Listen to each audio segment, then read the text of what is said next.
现在怎么着？老北京接来这地儿叫順德，就這個。我哋嚟到順德應該食咩先啊？嚟到順德梗係食童謠姐姐先噶嘛。食咩話？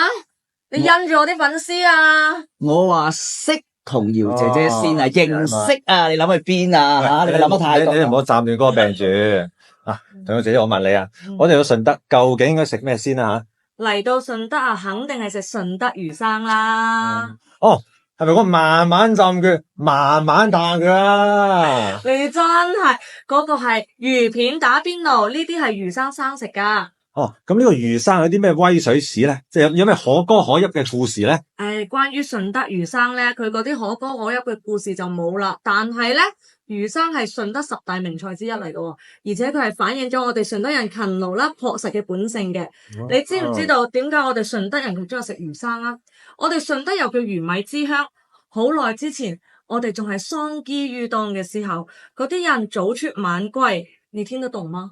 早出晚歸，早出晚歸，天蒙蒙光嘅時候，佢就催身攞住啲大狗，催身攞住啲大狗喺下隻艇啊度冇嘢食噶，咁啊揦起手啊一釣魚攞刀片啊掘，跟住飲啖燒酒啊食啖魚生，哇不知幾正。